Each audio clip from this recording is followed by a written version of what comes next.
of the only definitions that I've read that I think accurately describes all the nuances and the manifestations of what an addiction can be is Dr. Gabor Mate's quote. So for one, when I think of addiction, I think of it just as a representation of an internal struggle, of a human experience or a human struggle. And then it can manifest in many different ways. In our culture, we tend to think about it manifesting an arbitrarily short list of certain substances or behaviors.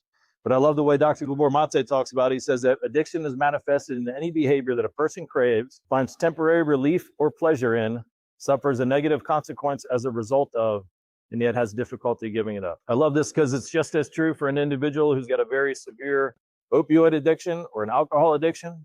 And it can just as accurately describe somebody who is maybe disengaging from their life. And maybe there's too much going on. So instead of turning to something else, or instead of working on the problems to try to find solutions, they find themselves numbing out or escaping on a Netflix binge or social media, or distracting themselves with something that might be more socially acceptable, workaholism, shopaholism. There's a lot of other manifestations, but it all comes back to a projection of some kind of internal void or some kind of internal pain that somebody's trying to seek an external solution to.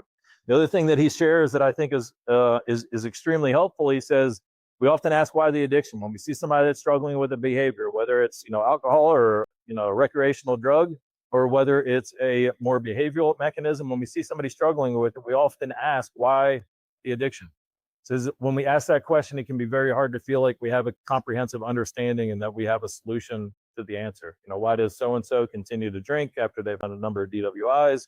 Why does this individual continue to use drugs or engage in a certain behavior after they've had all these negative implications?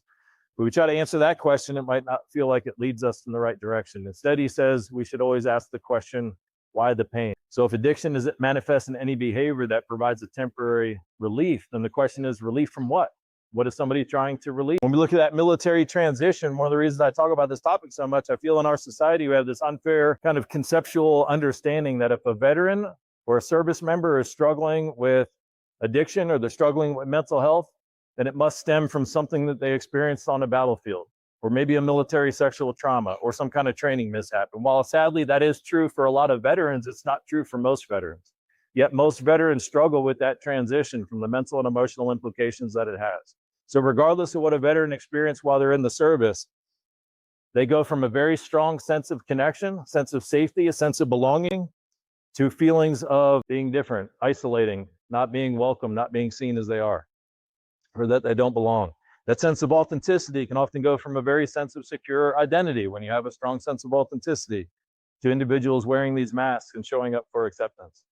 And then that profound sense of meaning can be the thing that provides them the capacity to endure some of the most difficult challenges, whether it's long workouts, long deployments, moving around every couple of years. Losing that sense of meaning can lead an individual to that greater sense of pain, and now their meaning might be found in just simply trying to avoid or numb that pain.